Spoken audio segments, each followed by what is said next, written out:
DDS, didiles. Huwag mo na kayong matutuwa DDS ha. Huwag mo na kayong matutuwa DDS. Sa nag-viral na sinabi ni Mayor Leni Robredo na hindi siya tatakbo sa 2028. Huwag mo na kayong magsaya ha. Huwag mo na kayong magsaya. Baka nagsaya na kayo. Dahil narinig nyo na hindi tatakbo si Mayor Leni Robredo sa 2028. Ha? Huwag mo na kayong magsaya DDS dahil malayo pa ang 2028. Mag-relax muna kayo. Ha? Mag-relax muna kayo DDS. Huwag mo na kayong magsaya at magtuwa. Dahil oras-oras, minuto may pagbabago. Ha? Yan. Ano DDS? Ha? Ano DDS? Natutuwa na ba kayo? Dahil sa sinasabi ni Mayor Leni Robredo na hindi siya tatakbo sa 2028, natutuwa ba kayo? Ha? Natutuwa ba kayo, DDS? Dahil hindi natatakbo yung mahigpit na kalaban sa politika niyo sa pagka-presidente sa 2028?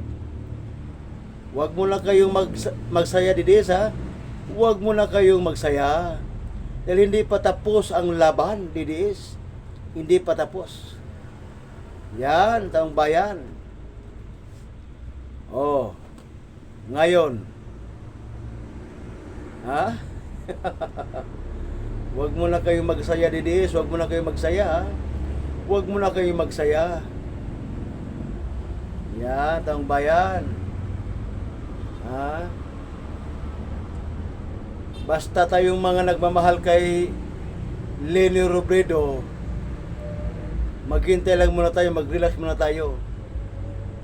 Pasasaan papakinggan niyan ni Mayor Leni Robredo ang ating panawagan na tumakbo sa pagka-presidente sa 2028. Kasi ang nakasalalay dito ay hindi pride.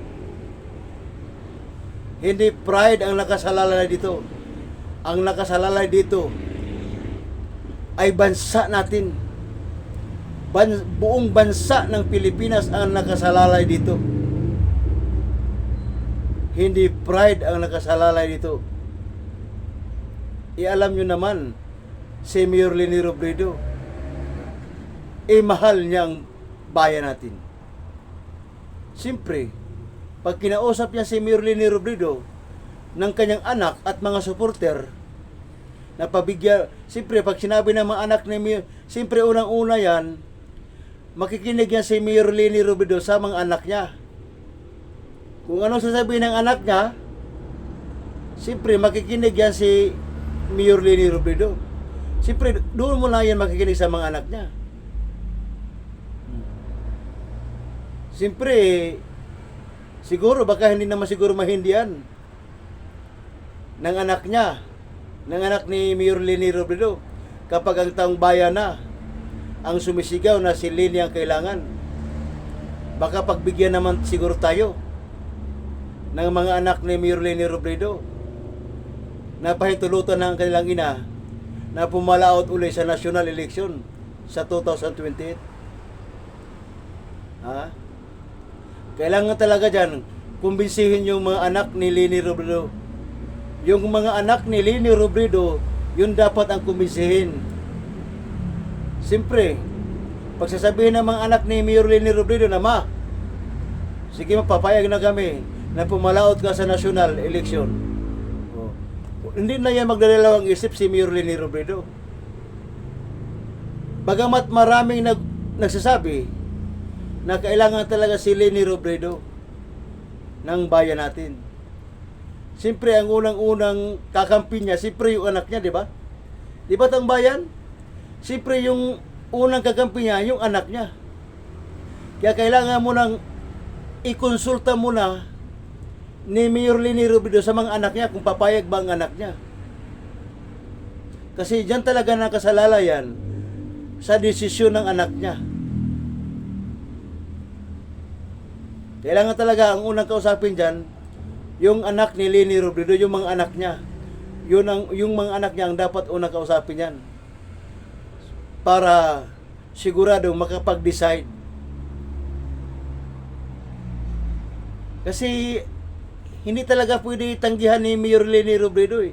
Kapag ang taong bayan ang sumisigaw na siyang kailangan, hindi niya pwede tanggihan yan. Pero kailangan talaga muna niyang ikonsulta sa anak niya.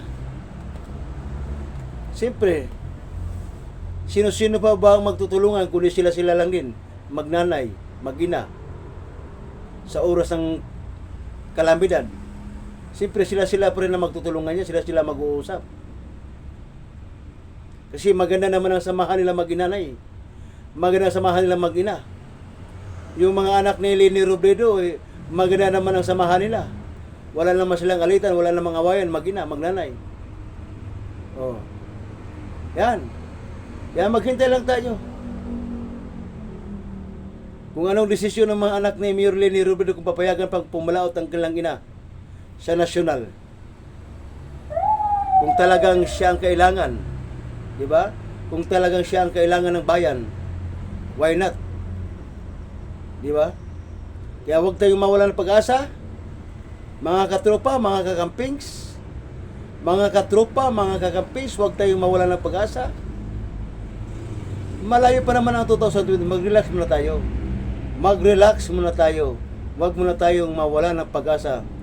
Pasa saan pat papalaot din yan si Mayor Leni Robredo sa pagka-presidente sa 2020. Malakas sa survey ngayon eh.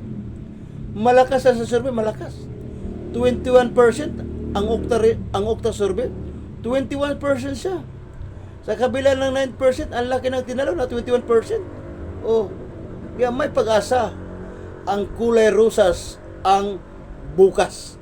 May pag-asa ang kulay rosas ng bukas.